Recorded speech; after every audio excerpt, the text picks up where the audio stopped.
إن الحمد لله نحمده ونستعينه ونستغفره ونعوذ بالله من شرور أنفسنا ومن سيئات أعمالنا من يهده الله فلا مضل له ومن يضلله فلا هادي له وأشهد أن لا إله إلا الله وحده لا شريك له وأشهد أن محمدًا عبده ورسوله أما بعد فإن خير الحديث كتاب الله وخير الهدي هدي محمد صلى الله عليه وسلم وشر الأمور محدثاتها وكل محدثة بدعة وكل بدعة ضلالة وكل ضلالة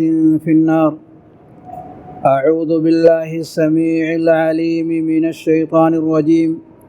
بسم الله الرحمن الرحيم.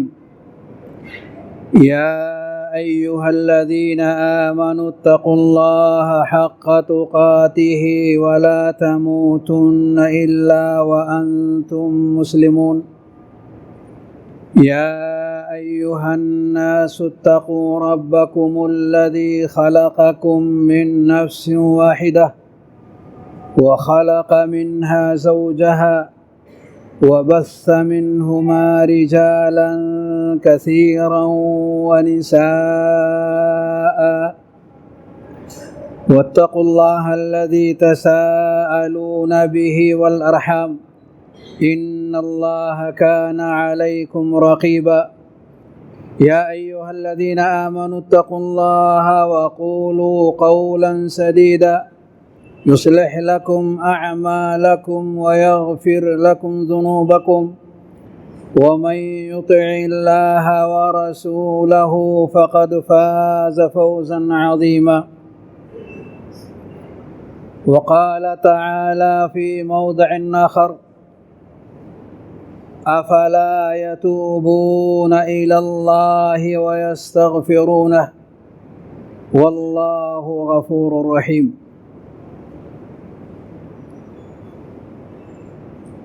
معزز سامعین، حاضرین جمعہ، اللہ رب العالمین کے لیے ہر طرح کی کبریائی اور بڑائی ہے۔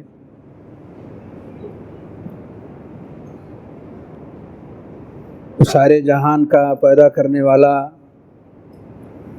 ہر طرح کے اسباب اور وسائل کو مہیا کرنے والا ہے۔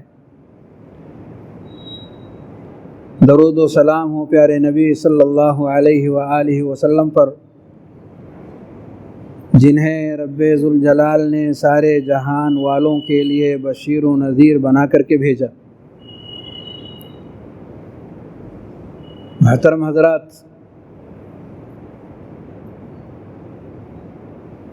انسان کی یہ زندگی جو رب کریم نے اسے عطا فرمائی ہے، یہ بڑی ہی قیمتی ہے۔ آنے والی زندگی کے لیے نہایت ہی اہم ہے، اور اگر غور کیا جائے تو زندگی نام ہے وقت کا۔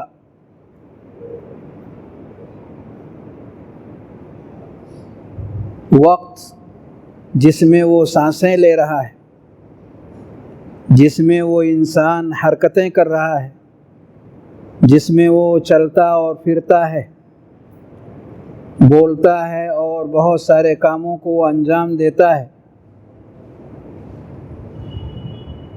یہی وقت اس کی اصل زندگی ہے۔ ہمارے بعد اسلاف فرمایا کرتے تھے، یا ابن آدم انما انت ایام اذا ذهب یوم ذهب بعدک۔ اے ابن آدم،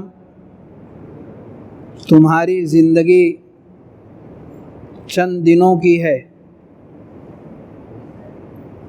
چند دنوں سے تمہاری پوری زندگی عبارت ہے۔ ایک دن کا گزرنا تمہارے حصے کے بعض چیزوں کا گزر جانا ہے۔ گویا کہ ایک ایک دن جو ہماری زندگی کے اندر آ کر کے چلا جا رہا ہے، ہمارا بعض حصہ ختم ہو چکا ہے اور بعض ہی باقی ہے۔ اذا ذهب يوم ذهب بعدك، ایک دن گزر گیا تو ہر انسان کی زندگی کا بعض حصہ جا چکا ہے۔ اور یاد رکھیں، زندگی کے جو حصے، جو ایام، جو اوقات گزر جاتے ہیں وہ واپس نہیں آتے۔ گزرا ہوا وقت نہ تو کبھی واپس آیا ہے اور نہ ہی آئندہ کسی بھی شخص کی زندگی میں واپس آنے والا ہے۔ چاہ کر کے بھی انسان گزرے ہوئے لمحات کو واپس نہیں کر سکتا۔ آنے والی زندگی کے تعلق سے کوئی بھی انسان یہ نہیں کہہ سکتا کہ وہ وقت ہمیں ملے گا۔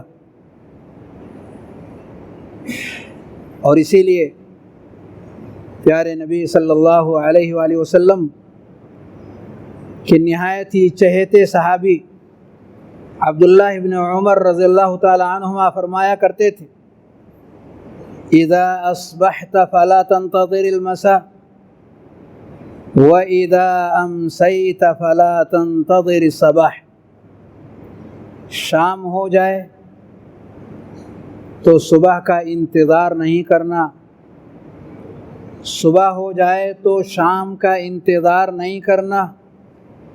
کسی کے ہاتھ میں نہیں، کسی کے پاور میں نہیں، کسی کی قوت میں نہیں کہ جس نے ہر روز کی صبح دیکھی ہو شام بھی دیکھ لے، شام دیکھا ہے تو صبح بھی دیکھ سکے۔ یہ ہر ایک کے سمجھداری کے لیے اور اس زندگی کی بے ثباتی کے لیے نہایت ہی اہم گوشہ ہے جس پر توجہ دینی چاہیے۔ گزرے ہوئے اوقات اور آنے والے اوقات، ان دونوں کے تعلق سے انسان کچھ بھی نہیں کر سکتا۔ لے دے کر کے ہر شخص کی زندگی میں صرف وہ لمحات ہیں جن میں وہ سانسیں لے رہا ہے، جو اوقات وہ گزار رہا ہے، جن اوقات کے اندر اس کی آنکھیں کھلی ہوئی ہیں، دل دماغ اس کا درست ہے، ان اوقات میں چاہے تو اچھا کرے یا برا۔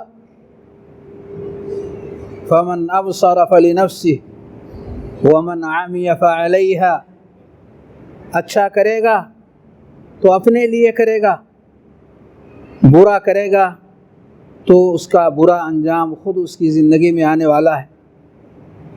اہل ایمان کی ایک شان ہے جو کسی اور کو یہ حاصل نہیں کہ وہ گزرے ہوئے وقت کو بھی واپس لا سکے۔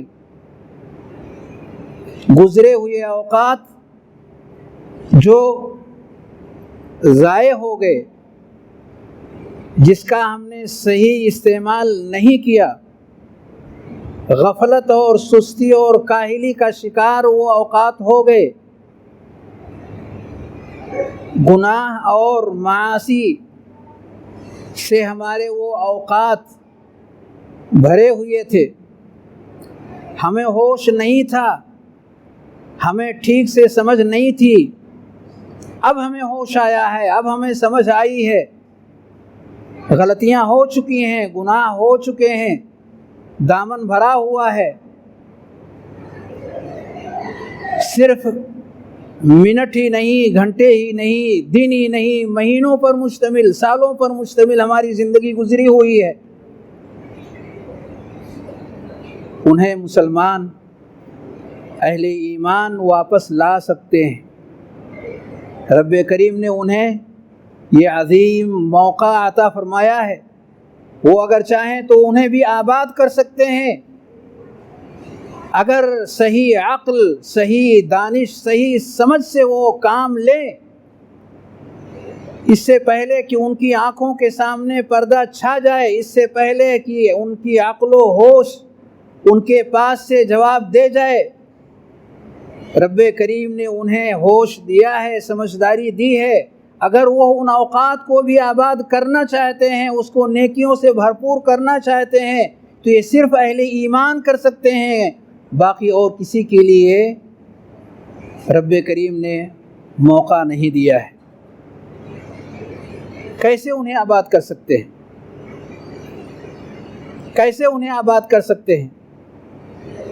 انہیں توبہ اور استغفار کے ذریعے سے، توبہ اور استغفار کے ذریعے سے۔ وہ لوگ جنہوں نے چھوٹے یا بڑے گناہ اپنی پچھلی زندگی کے اندر کیے ہیں، ان سے غلطیاں ہو گئی ہیں، ان کے دامن سیاہ ہو چکے ہیں، انہیں پچھتاوا اور افسوس ہے، وہ پچھلی زندگی کو بھی کامیاب زندگی بنا سکتے ہیں۔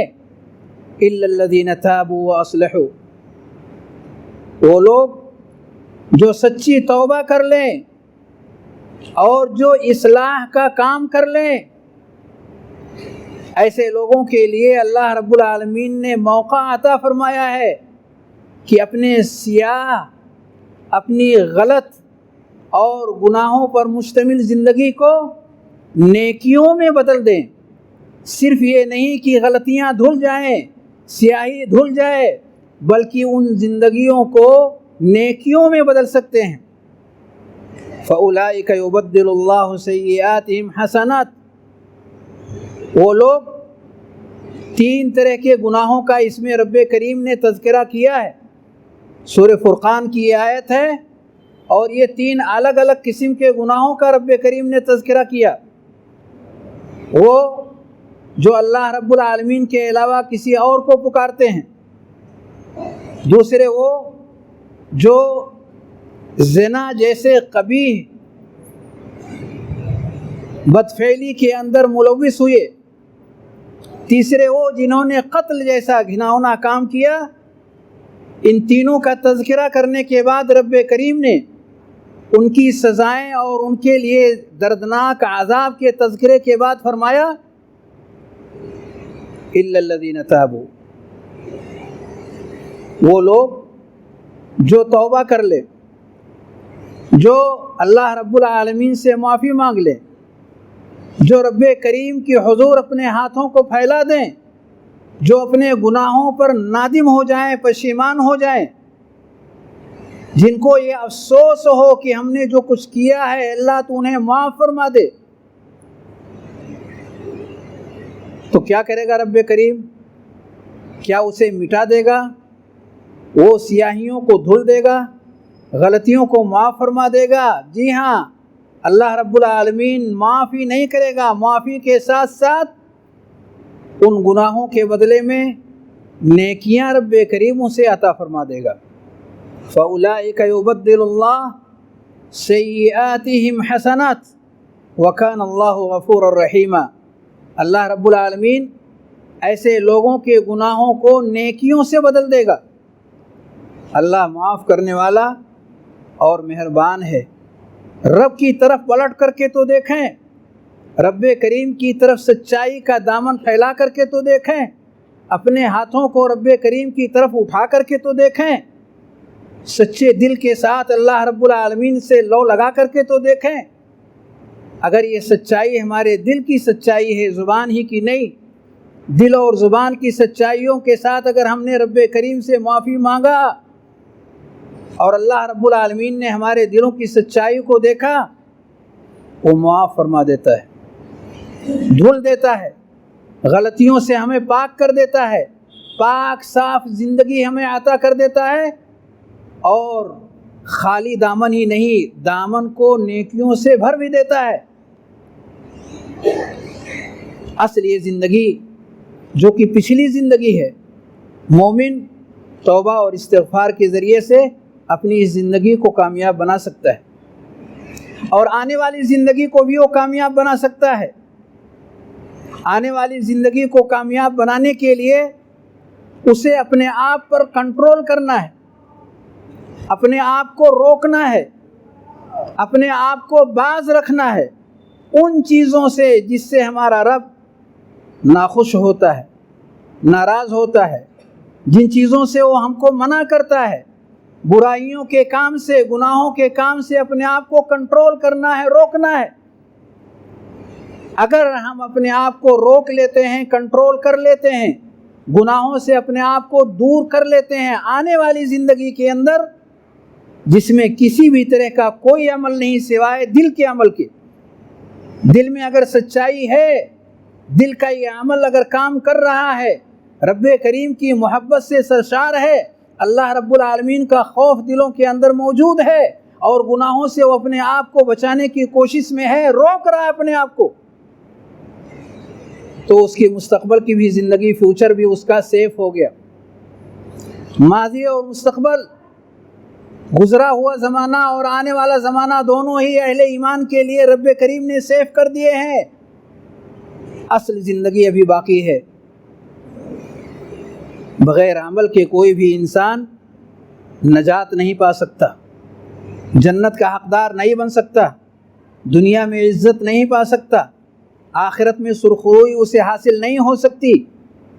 یہ عمل اس وقت میں کرنا ہے جو وقت کی اللہ رب العالمین ہر شخص کو عطا فرماتا ہے، جس قدر بھی وقت ہے۔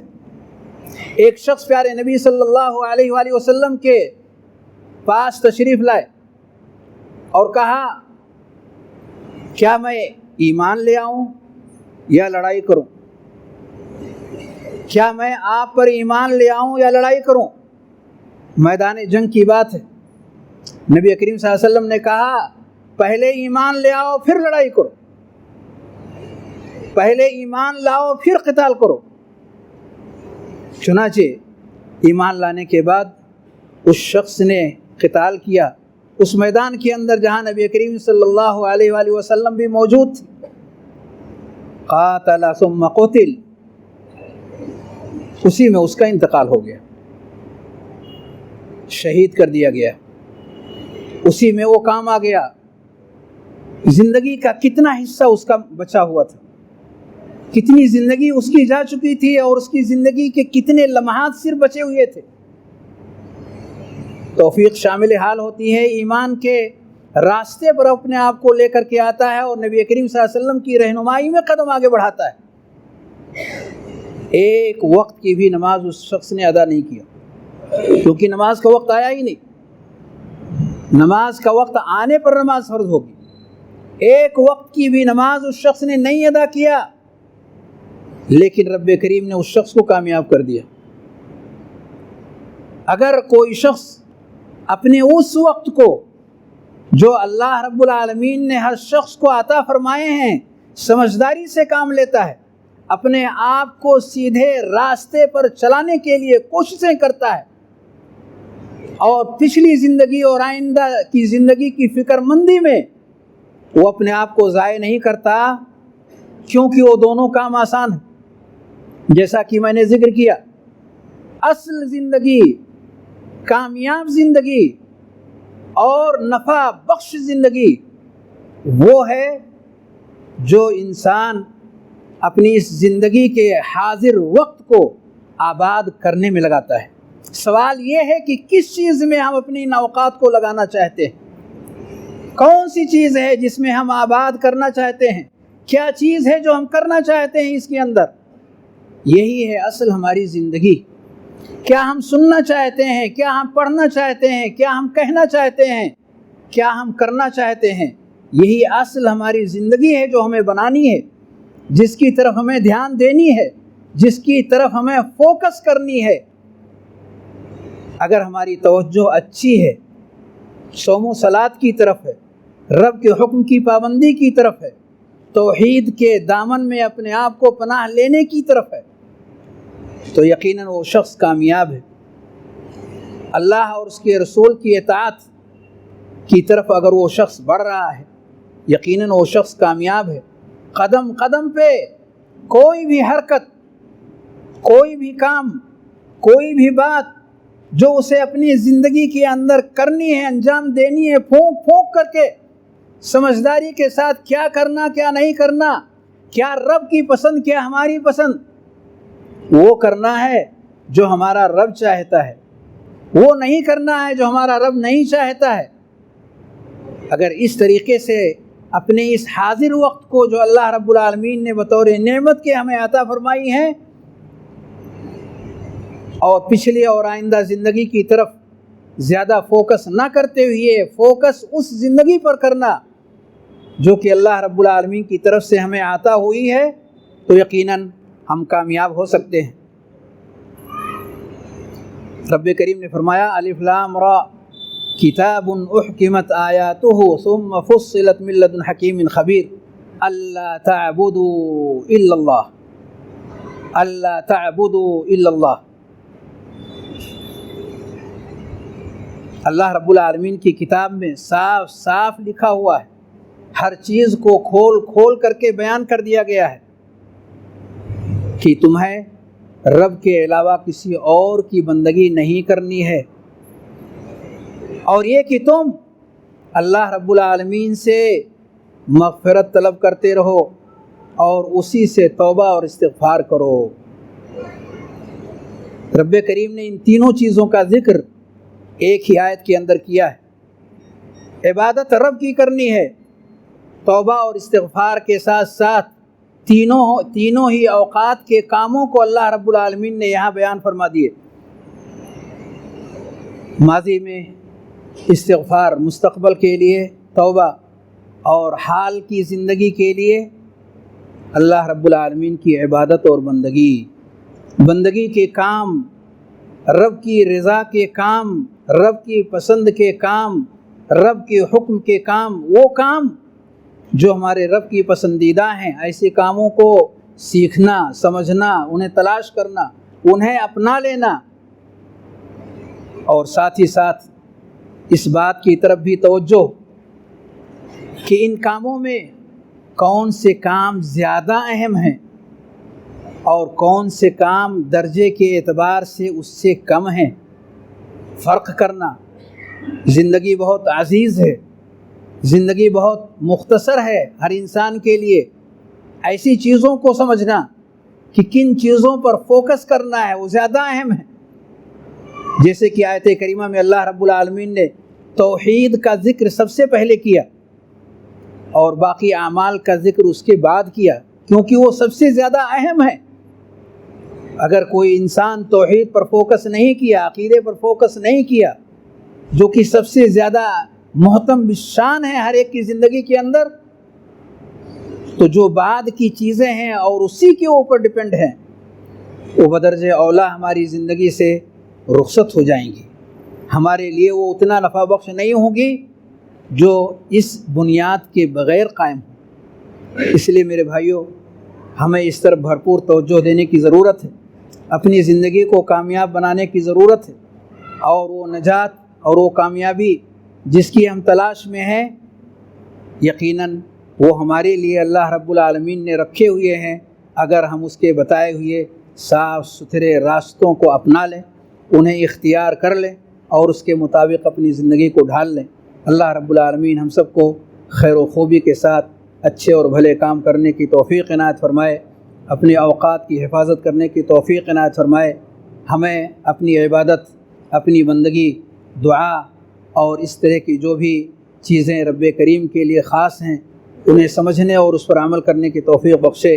نبی کریم صلی اللہ علیہ وآلہ وسلم کی اطاعت اور نبی کریم صلی اللہ علیہ وسلم کا اسوہ اور نمونہ ہمیں اختیار کرنے کی توفیق عنایت فرمائے۔ آمین وآخر دعوانا ان الحمد للہ رب العالمین۔